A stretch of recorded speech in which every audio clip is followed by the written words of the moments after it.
स्वागत है मेरे नए वीडियो में। और आज की इस वीडियो में हम लोग क्लास 12 मैथ एनसीईआरटी की बुक का एक्सरसाइज 10.4 के सवालों को हल करने वाले हैं। ठीक है, तो एक्सरसाइज 10.4 के सवालों को हल करने से पहले हम लोग ये जान लें कि एक्सरसाइज 10.4 के सवालों को हल करने के लिए कौन कौन से फॉर्मूले उपयोग किए जाएंगे। ठीक है, तो चलिए जानते हैं फॉर्मूलों के बारे में।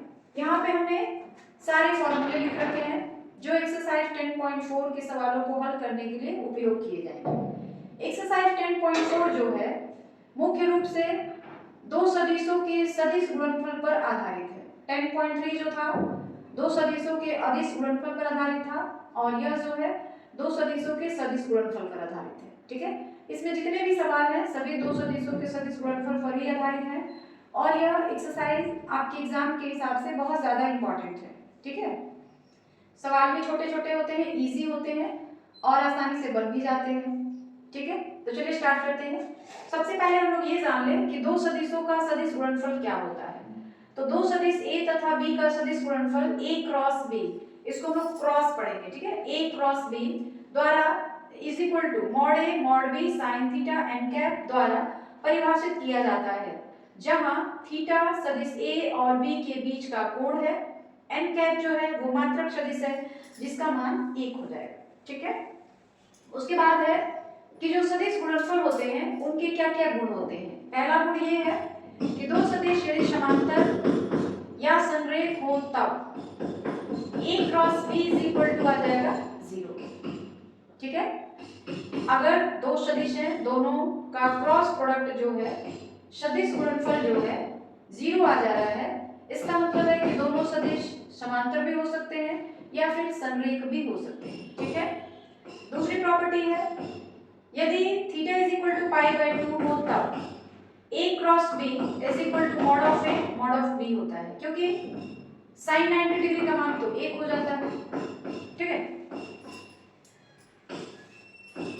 तीसरी जो प्रॉपर्टी है यदि i j k लंबवत मात्रक सदिश हो तब i cross i j cross j और k क्रॉस k इसका जो मान होता है वो 0 के बराबर हो जाता है, क्योंकि तीन अक्ष होते हैं और तीनों को हम लोग x अक्ष को i कैप द्वारा, y अक्ष को j कैप और z अक्ष को k कैप द्वारा प्रदर्शित करते हैं। तो i क्रॉस i का मतलब है बीच का जो कोण है वो 0 डिग्री हो जाएगा और बीच का कोण जब 0 डिग्री हो जाएगा तो a क्रॉस b का मान भी 0 डिग्री ही आ जाएगा। ठीक है, उसके बाद चौथी प्रॉपर्टी क्या है, दो सदिशों के बीच का कोण निकालना हो अगर तो sin थीटा बराबर a क्रॉस b का mod bye mod of a mod of b होता है। पांचवी प्रॉपर्टी यदि a और b त्रिभुज की संलग्न भुजाओं को निरूपित करता है तो त्रिभुज का क्षेत्रफल 1/2 a क्रॉस b का मॉड के बराबर हो जाता है। छठवीं प्रॉपर्टी यदि a और b चतुर्भुज की संलग्न भुजाओं को निरूपित करता हो तो चतुर्भुज का क्षेत्रफल a क्रॉस b का मॉड हो जाता है। यदि दो सदिश क्रमशः इस तरह और इस तरह दिखाए जाएं तो उनका जो सदिश गुणनफल होगा a क्रॉस b इस तरह हम सारणिक के रूप में लिखेंगे और सारणिक को आप पता ही है कैसे हल करते हैं। ठीक है, तो ये एक्सरसाइज 10.4 में उपयोग किए जाने वाले सारे फॉर्मूले थे। अब हम लोग एक्सरसाइज 10.4 के सवालों को हल करें। ठीक है, अब हम लोग एक्सरसाइज 10.4 के सवाल नंबर फर्स्ट और सेकंड को हल करेंगे। सवाल नंबर फर्स्ट क्या है, यदि a बराबर i cap minus 7j cap plus 7k cap और b बराबर 3i cap minus 2j cap plus 2k cap है तो a क्रॉस b का मॉड ज्ञात करें। और दूसरा सवाल है, देखिए इसे, तो पहले सवाल को हल करने के लिए हम लोग क्या करेंगे, देखिए दिया हुआ है, दिया है a बराबर i cap minus 7j cap plus 7k cap. ठीक है, और b बराबर 3i cap minus 2j cap plus 2k cap. ठीक, a क्रॉस b अगर आपको निकालना हो तो अभी हमने फॉर्मूला लिखा था कि कोई भी सदिश अगर इस रूप में दिया हो उसका a क्रॉस b निकालना हो तो उसके लिए हम लोग इस तरीके का यूज करते हैं, i j k पहले a का मान रखेंगे 1 माइनस 7 प्लस 7, b का मान 3 माइनस 2 और 2, फिर दोनों का निकालेंगे तो क्या करेंगे, पहले हम लोग लेंगे आई लेंगे तो ये वाली लाइन छोड़ देंगे और ये वाली भी लाइन छोड़ देंगे, क्या हो जाएगा -14 माइनस माइनस प्लस 14 जीरो आ गया, -14 प्लस 14 जीरो, माइनस जे कैप लेंगे तो जे वाली लाइन छोड़ देंगे ये और ये, तो हो जाएगा 2 माइनस 3 सत्ते 21, ठीक है। और प्लस के कैप लेंगे तो के लेंगे तो ये वाली लाइन छोड़ देंगे तो हो जाएगा 1 और -2 माइनस माइनस प्लस 21, ठीक है। तो ये हो जाएगा 0 आई कैप माइनस 19 और फिर माइनस प्लस 19 जे कैप और प्लस 19 के कैप, ठीक है। अब इसका जो है आपको मॉड भी निकालना है, तो मॉड कैसे निकालेंगे, mod of a cross b, इसका मान हो जाएगा अंडर रूट 19 का स्क्वायर प्लस 19 का स्क्वायर, तो आ जाएगा 19 का स्क्वायर 361 होता है प्लस 361, यानी ये आ जाएगा 1 1 2 6 6 12 के 2 हाथ से बचा 1 3 3 6 और 1 7 722, ठीक है।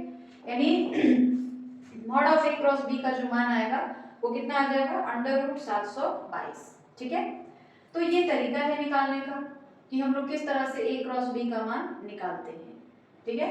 और दूसरा सवाल है सदिश a प्लस b और a माइनस b की लंब दिशा में मात्रक सदिश ज्ञात करें जहां a इज इक्वल टू दिया हुआ है b इज इक्वल टू भी दिया हुआ है, ठीक है। तो सबसे पहले a प्लस b और a माइनस b का मान निकालना है, तो पहले हम निकालेंगे a प्लस b, पहले लिख लेते हैं दिया है, आंसर ये है a is equal to 3i cap plus 2j cap plus 2k cap, ठीक है। और b is equal to i cap plus 2j cap minus 2k cap, तो a प्लस b निकाल दें हम लोग, पहले a प्लस b निकालेंगे तो 3 plus 1 4i cap 2 plus 2 4j cap 2 minus 2 तो ये तो 0 हो गया 0k कैप, ठीक है। फिर a माइनस b निकालते हैं, तो a माइनस b निकालेंगे तो 3 minus 1 2i cap 2 minus 2 0j cap और 2 minus minus plus 4k cap हो जाएगा, ये लाइन क्लियर है। अब a plus b cross a minus b इसका मान हमको निकालना है, ठीक है। तो इसके लिए हम लोग वही फॉर्मूला यूज करेंगे i j और k, ये हो जाएगा 4 4 0 2 0 4। अब हम लोग हल कर लेंगे तो क्या मिल जाएगा, पहले i लेंगे तो हो जाएगा 4 इंटू 4 16 माइनस 0 माइनस j लेंगे तो 4 इंटू 4 16 माइनस 0 और प्लस k लेंगे तो हो जाएगा कि छोड़ देंगे 4 इंटू 0 और माइनस 8, तो यह आ जाएगा 16 i cap minus 16 j cap minus 8 k cap, ठीक है। अब ये तो हमको निकल गया, इसका मान हमने निकाल लिया, इसको हम लोग c मान लीजिए इसको हम लोग क्या मान ले c मान ले, ठीक है। Let this is equal to c। अब इसका हमको क्या निकालना है, लंब दिशा में मात्रक सदिश, तो मात्रक सदिश निकालने के लिए हम लोग क्या करेंगे, अतः सदिश c जिसको हमने माना था का मात्रक सदिश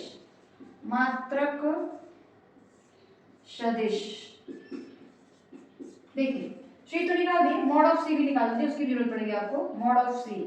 तो मॉड ऑफ c कैसे निकालेंगे, 16 का स्क्वायर और 8 का स्क्वायर, तो 16 का स्क्वायर प्लस 16 का स्क्वायर माइनस है तो भी प्लस ही हो जाएगा, और ये तो 16 का स्क्वायर 256 प्लस 256 और प्लस 64, यानी ये कितना हो जाएगा 6 6 12 13 14 15 16 16 के 6 यहाँ से बचा 1 6 10 और 6 16 और 1 17 2 2 4 और 1 5 576 का वर्गमूल हो जाता है 24, ठीक है।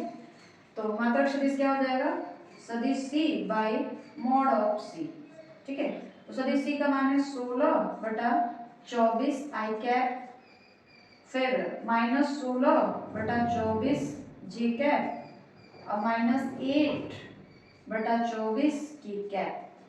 ये कितना हो जाएगा, 4 से काट दिया जाए, 4 चौके 16 और 4 छक्के 24, फिर 2 से काट दिया, 2 दूनी 4, 2 तीन 6, यानी ये आ जाएगा 2/3 आई कैप। ठीक है, और इसको भी काट दिया जाए तो -2/3 जे कैप और माइनस 8 3 24, 1/3 की कैप। तो इस तरीके से क्वेश्चन नंबर 2 और 1 दोनों जो है हमारा कंप्लीट हो गया। और आप चाहे तो एनसीईआरटी की बुक से इसका आंसर भी मिला सकते हैं कि सही है कि नहीं। तो हमारे पास देख लीजिए, जी वाली एनसीईआरटी की बुक है, न्यू बुक है, और इससे आप चाहे तो आंसर मिला लीजिए। बिल्कुल आंसर जो है आपका सही है। तो इस तरीके से यह सवाल नंबर 1 और 2 कंप्लीट हो गया। ठीक है, आप इसको चाहे तो एनसीईआरटी की बुक में 1 दिया हुआ है, इसको आप चाहे तो 19/2 लिख सकते हैं निकाल करके। ठीक है, तो इस तरीके से आपका क्वेश्चन नंबर 1 और 2 कंप्लीट हो गया। ठीक, अब हम लोग सवाल नंबर 3 और 4 को हल करेंगे। सवाल नंबर 3 क्या है, यदि एक मात्रक सदिश a i के साथ π/3, j के साथ π/4 और k के साथ एक न्यून कोण बनाता है, थीटा बनाता है, तो थीटा का मान ज्ञात करें और इसकी सहायता से a के घटक भी ज्ञात करें। ठीक है, और चौथा सवाल तो प्रूफ करना है। तो देखिए, अगर इसके जो दिक कोसाइन है, cos अल्फा, cos बीटा और cos गामा हो, तब यदि यदि सदिश a के दिक कोसाइन, सदिश A है ना, उसके दिक कोसाइन cos अल्फा, अल्फा की जगह पे π/3, cos बीटा की जगह पे π/4 और cos गामा, तो cos गामा यानी थीटा है जो हमको पता ही नहीं है, तो cos थीटा। ठीक है, ये हो तब क्या होगा, cos स्क्वायर π/3 प्लस, ये फॉर्मूला पहले लिख लेते हैं, फॉर्मूला होता है cos square alpha plus cos square beta plus cos square gamma is equal to 1, ये होता है। तो cos स्क्वायर अल्फा की जगह पर हम लोग लिखेंगे cos स्क्वायर π/3 प्लस बीटा की जगह पे cos square π/4 plus cos square theta is equal to 1। ठीक है, अब ये cos π/3 का मतलब होता है cos 60 डिग्री, और cos 60 डिग्री का मान होता है 1/2 का स्क्वायर, π/4 यानी 45, 1/√2 cos स्क्वायर थीटा, हमको थीटा का ही मान निकालना है। तो ये हो जाएगा 1/4 plus 1/2 plus cos square theta is equal to 1। ये दोनों का एलसीएम 4 और ये हो जाएगा 1 plus 2 plus cos square theta is equal to 1। ये हो जाएगा 3/4 और cos square theta is equal to 1। तो cos स्क्वायर थीटा की वैल्यू कितनी मिल जाएगी, cos स्क्वायर थीटा बराबर 1 - 3/4, यानी 4 - 3/4, इट मींस 1/4। ठीक है, cos स्क्वायर थीटा का मान कितना आ गया, 1/4। अब cos थीटा का मान क्या हो जाएगा, cos थीटा का मान हो जाएगा 1/2। अब यहाँ थोड़ा सा बाकी है, cos थीटा का मान आ गया हमको 1/2, आ गया ना, cos देखिए cos थीटा का मान आ गया 1/2। अब cos थीटा का मान जब 1/2 है तो 1/2 cos में कितने डिग्री का मान होता है, 1/2 cos में मान होता है 60 डिग्री का, यानी ये कितना हो जाएगा cos π/3, cos cancel, theta is equal to π/3, theta का मान आ गया π/3। अतः एक सदिश A के घटक क्या हो जाएंगे, सदिश A बराबर A, सदिश A बराबर हो जाएगा पहला मान 1/2 i कैप, फिर दूसरा 1/√2 j कैप प्लस तीसरे के लिए क्या है π/3 यानी 1/2, तो इसका हो जाएगा 1/2 k कैप। ये इसके घटक हो जाएंगे और यही जो होगा हमारा आंसर हो जाएगा। और थीटा का मान हमको कितना मिला है π/3, तो सदिश A के घटक हो जाएंगे 1/2 i cap plus 1/√2 j cap plus 1/2 k cap और थीटा का मान आ गया π/3। समझ आ गई बात, आगे बढ़ा जाए। चलिए आप क्वेश्चन नंबर 4 को देखते हैं। क्वेश्चन नंबर 4 में आपको ये चीज सिद्ध करना है, तो हम लोग जैसे गुणा करते हैं ना वैसे कर लेंगे, कुछ है नहीं इसमें, बस दोनों को गुणा कर देना है। सदिश ए माइनस सदिश बी क्रॉस सदिश ए प्लस, यहाँ प्लस है, प्लस सदिश बी इज इक्वल टू ये चीज हमको लाना है क्रॉस बी। ठीक है, तो क्या किया जाएगा, पहले दोनों को मल्टीप्लाई करते हैं जैसे हम लोग वैसे ही कर दे पहले। तो ये हो जाएगा a cross a plus a cross b minus b cross a minus b cross b। ठीक है, इसकी वैल्यू 0, a क्रॉस a। अब देखिएगा यहाँ पे अगर b क्रॉस a दिया है, a क्रॉस b अगर हम लिखना चाहें तो यहाँ माइनस लगा के लिख सकते हैं। तो minus b cross a, sorry b cross a तो नहीं है, माइनस लगा के हम लोग a क्रॉस b लिख सकते हैं। ठीक है, और इसकी वैल्यू 0 हो गई, तो ये हो जाएगा a cross b minus minus plus a cross b। ठीक है, दोनों को जोड़ दिया जाए 2a क्रॉस b। प्रूव्ड, यही आपको लाना था और यही आपका आंसर होता है। क्रॉस प्रोडक्ट में जो सेम सेम होते हैं, जैसे a क्रॉस a इसका मान 0, b क्रॉस b इसका मान 0, c cross c b cross b, c cross c इसका भी मान 0, लेकिन डॉट में क्या होता है, a cross a dot a 1 b dot b 1, इस तरीके से होता है। ठीक है, तो ये a cross a 0, b cross b 0। तो इस तरीके से हमारा सवाल नंबर 4 भी कंप्लीट हो गया। समझ आ गई आपको अच्छे से, आगे बढ़ा जाए। तो चलिए अब आगे बढ़ते हैं। अब हम लोग सवाल नंबर 5 और 6 के को हल करेंगे। सवाल नंबर 5 है लेम्डा और म्यू के मान ज्ञात करें यदि इतना इतना बराबर 0 हो। ठीक है, तो इसके लिए हमको क्या करना है, सबसे पहले लेम्डा और म्यू के मान, a क्रॉस b का मान 0 दिया है, यानी आपको लेम्डा और म्यू का मान निकालना है। ठीक है, तो इन दोनों का क्रॉस निकालना है।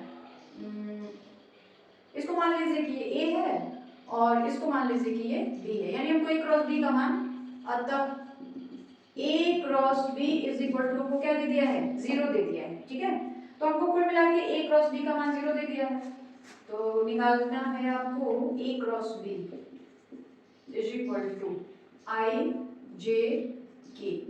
ठीक है, 2 6 27 1 लेम्डा म्यू, ये बात क्लियर है।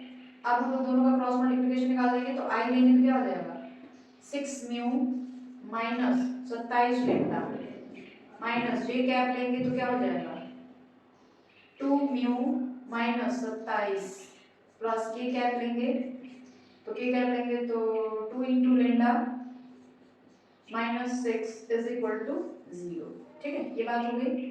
अब इज इक्वल टू 0 तो दिया हुआ है, तो 6 म्यू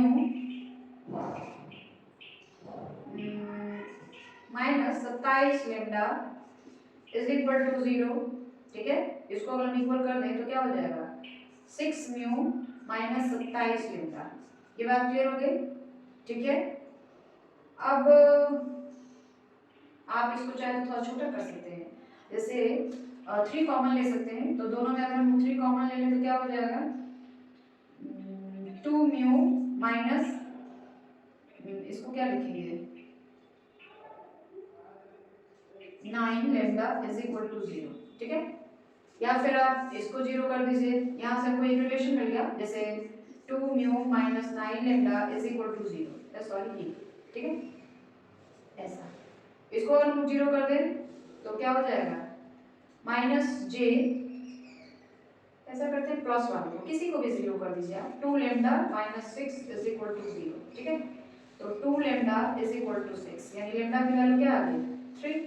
तो लेम्डा की वैल्यू तो हमको 3 मिल गई। अब यहाँ पे अगर हम लेम्डा की जगह 3 रख दें तो 2 mu is equal to 9 into 3 27, यानी म्यू का मान कितना मिल जाएगा, म्यू का मान हमको मिल गया 27/2।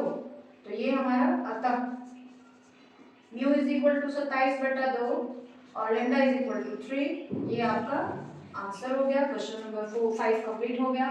उसके बाद है question number 6, a dot b 0 दिया है, a क्रॉस b भी 0 दिया है, तो इसके बारे में हमको क्या कहना है, देखिए यदि a dot b is equal to 0 हो तब a परपेंडिकुलर है b पर। ठीक है, अगर a डॉट b का मान 0 दे दिया है तो a जो है परपेंडिकुलर है b पर, या फिर ऐसा हो सकता है सदिश a बराबर 0 या सदिश b बराबर 0, कोई 0। और यदि a cross b is equal to 0 हो तब mod of a is equal to 0, mod of b is equal to 0, अर्थात a समांतर है b के, ये आप कह सकते हैं, ये हम लोग निष्कर्ष निकाल सकते हैं। हमने पढ़ा अभी कि यदि a क्रॉस b 0 हो तो या तो ये दोनों सदिश जो है संरेख हो सकते हैं, या तो ये दोनों समांतर हो सकते हैं। तो ये दोनों सदिश जो है कैसे हैं, समांतर है। तो वही या तो मॉड a की वैल्यू 0 हो जाएगी या तो मॉड b की वैल्यू 0 हो जाएगी, ठीक है। तो ये दोनों कैसे हो जाएंगे, समांतर हो जाएंगे। तो इस तरीके से क्वेश्चन नंबर 5 और 6 आपका कंप्लीट हो। अब हम लोग हल करेंगे सवाल नंबर 8। इसी तरह आप साथ भी कर सकते हैं कि दोनों का अलग अलग क्रॉस प्रोडक्ट निकाल के और दिखा दीजिए कि दोनों जो है लेफ्ट हैंड साइड और राइट हैंड साइड दोनों बराबर हैं, ठीक है। अब सवाल 8 करेंगे। यदि a बराबर 0 b बराबर 0 तो a क्रॉस b 0 होता है, ठीक है। यदि आंसर है यहाँ पे, यदि a is equal to 0 then mod of a is equal to 0, ठीक है।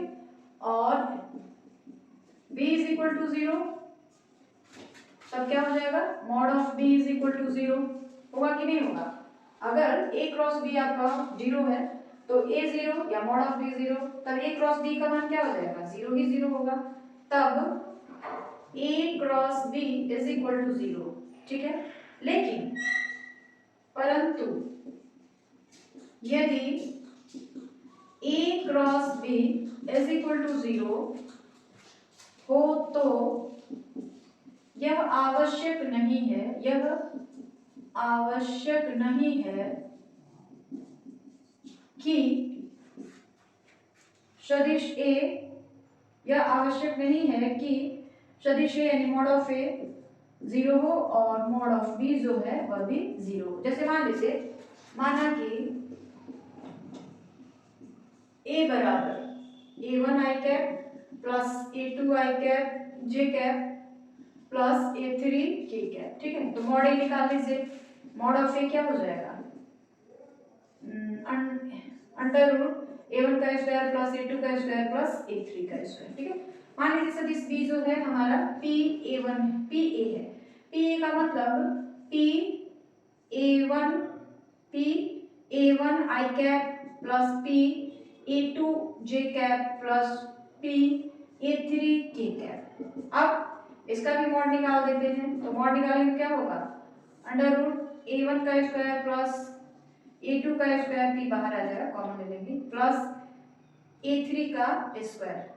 आई बात समझ में। अब a क्रॉस b निकाल दीजिए, तो a क्रॉस b क्या हो जाएगा, a का मान हमारे पास क्या है a, और b का मान हमने लिया हुआ है p, इस तरह a, p को हम बाहर ले लेंगे और क्या आ जाएगा a क्रॉस a का मान क्या हो जाता है 0। तो देख लीजिए, अगर a क्रॉस यदि a 0 b 0 तब a क्रॉस b तो 0 होना ही होना है, ये सत्य है। लेकिन इसका विलोम सत्य नहीं है। अगर a क्रॉस b 0 है तो ये जरूरी नहीं है कि a और b दोनों 0 ही हो। यहाँ पे हमने एक उदाहरण लेकर समझा दिया है, a क्रॉस b 0, ठीक है। तो ये आवश्यक नहीं है कि मॉड a मॉड b 0 हो। जैसे a बराबर इतना b बराबर इतना, तो आप a क्रॉस b का मान निकाल दिए जो कि 0 के 0 आ गया। तो देखिए a का मान कुछ और है, b का मान कुछ और है, a क्रॉस b का मान 0 आ गया। तो यदि a 0 हो b 0 हो तब a क्रॉस b 0 होगा। क्या इसका विलोम सत्य है, नहीं, इसका विलोम सत्य नहीं है, ठीक है। तो ये क्वेश्चन नंबर आपका जो 8 था ये कंप्लीट हो गया, a क्रॉस b 0 हो गया। परंतु ये भी लिख लीजिए, परंतु सदिश a नॉट इक्वल टू 0, सदिश b नॉट इक्वल टू 0। यहाँ पे क्या था, a 0 b 0 तब a क्रॉस b 0 रहता। यहाँ पे क्या था, a क्रॉस b 0 आ गया लेकिन a 0 और b 0 के बराबर नहीं, ठीक है। तो ये समझ आ गया। आगे बढ़ा जाए तो सवाल नंबर 9 और 10 को करेंगे, जो कि इस चैप्टर का इस एक्सरसाइज का लास्ट क्वेश्चन है। और 7वां जो है हमने छोड़ा है, ये आप खुद करेंगे और बस दोनों तरफ सॉल्व करके दिखा देना है कि दोनों जो है इक्वल है। तो चलिए स्टार्ट करते हैं। क्वेश्चन नंबर 9, एक त्रिभुज का क्षेत्रफल ज्ञात करें यदि उसके शीर्ष जो है ये चीजें हैं, ठीक है। तो सबसे पहले हम लोग ए बी निकालेंगे, ए बी। तो ए बी के लिए हम लोग लिखते हैं बी माइनस ए, ठीक है। तो क्या हो जाएगा, बी में से ए को माइनस करेंगे यानी 2 माइनस 1 आई कैप प्लस 3 माइनस 1 जे कैप प्लस 5 माइनस 2 के कैप, ठीक है। तो ये हो जाएगा आई कैप प्लस 2 जे कैप प्लस 3 के कैप। फिर ए बी निकल गया, बी सी निकालेंगे। तो बी सी में हम लोग सी माइनस बी लिखेंगे, ठीक है। तो सी ये है और बी ये है। तो 1 माइनस 2 आई कैप प्लस 5 माइनस 3 जे कैप प्लस 5 माइनस 5 के कैप, ठीक है। तो ये हो जाएगा माइनस आई कैप प्लस 2 जे कैप प्लस 0 के कैप। ये बात समझ आ गई। ये हमने निकाल दिया इस तरीके से, ठीक है। ये हो गया। अब इसका आपको क्षेत्रफल निकालना है। तो इसका क्षेत्रफल निकालने के लिए हम लोग क्या करते हैं, किसी भी दो भुजा को, तो हमने दो भुजा निकाल लिया। अब इसका हम क्षेत्रफल जब निकालेंगे, त्रिभुज का क्षेत्रफल, त्रिभुज का क्षेत्रफल बराबर हो जाएगा 1/2 mod of A B into mod of B C. BC या AC कुछ भी लिख सकते हो। तो चलो AC भी निकाल लेते हैं इसी तरह से। AC निकाल लीजिए। तो AC हमारे पास क्या हो जाएगा, AC या CA, तो CA निकालते हैं। तो ये हो जाएगा A माइनस C। तो A में से C को माइनस करना है, यानी ये हो जाएगा 1 माइनस 1 आई कैप प्लस 1 माइनस 5 जे कैप प्लस 2 माइनस 5 के कैप, ठीक है। ये हो गया। अब ये हो जाएगा कितना,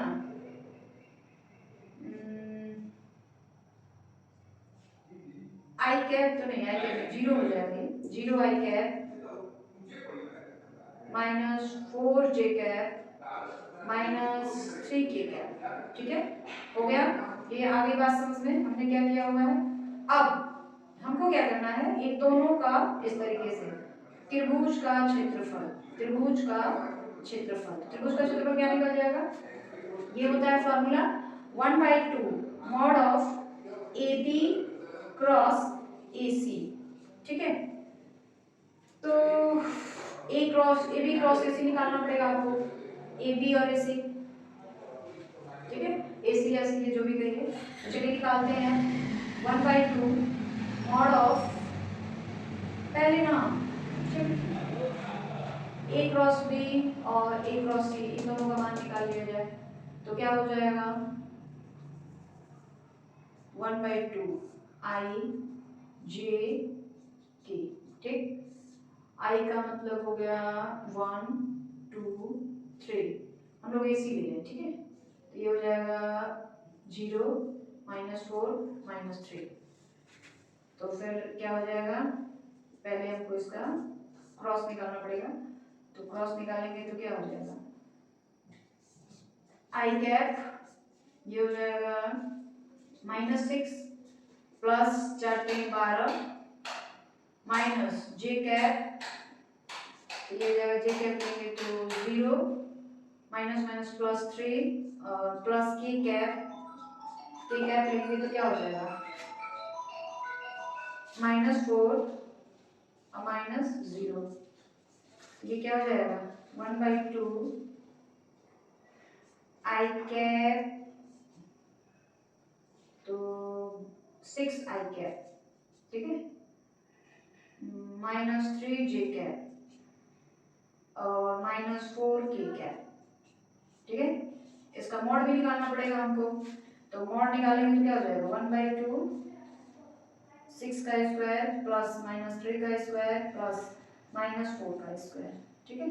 तो ये कितना आ जाएगा 1/2 अंडर रूट 36 प्लस 9 प्लस 16, 36 16 और 9 6 6 12 12 और 8 20 और 1 21, 3 और 1 4 और 1 5, नहीं 3 1 4 4 2 6 61, यानी इसका आंसर आ जा रहा है 1/2 अंडर रूट कितना 61, अंडर रूट 61, ठीक है।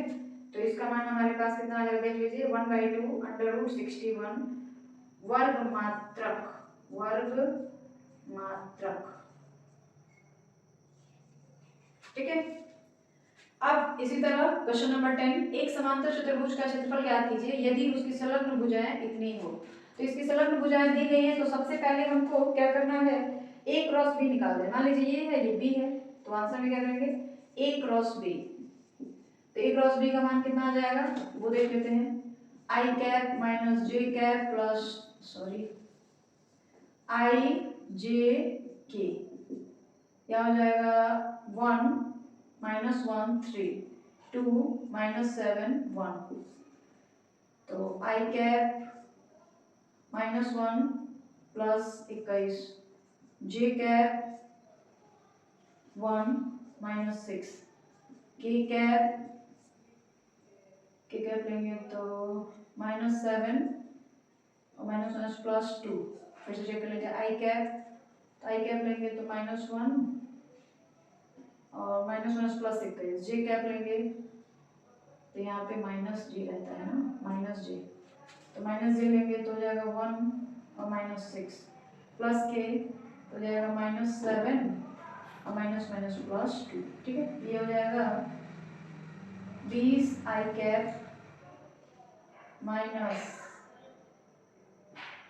माइनस यहाँ और फिर माइनस, तो प्लस 5 j कैप और ये हो जाएगा माइनस 5 k कैप।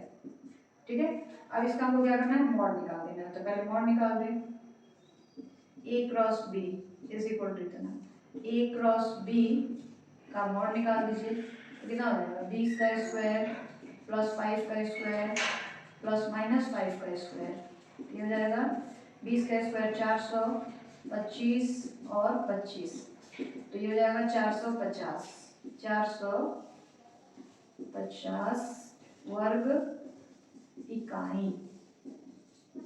ठीक है, तो आप उसको चाहे तो और थोड़ा सिंप्लीफाई कर लीजिए। और यहाँ पे है कि ये त्रिभुज का क्षेत्रफल है, तो त्रिभुज का क्षेत्रफल होता है 1/2 AB क्रॉस AC या AB क्रॉस BC, किसी भी दो भुजा का। तो हमने AB और AC ले लिया है और इस तरह से त्रिभुज का क्षेत्रफल निकाल दिया गया है। ठीक है, और ये जो है समांतर चतुर्भुज का क्षेत्रफल है। और इस तरीके से आपका क्वेश्चन एक्सरसाइज 10.4 जो है वो समाप्त हो गया। और वीडियो के लास्ट में मैं यही कहना चाहूँगी कि जितना ज़्यादा हो सके मेरे वीडियो को लाइक, सब्सक्राइब और शेयर करें।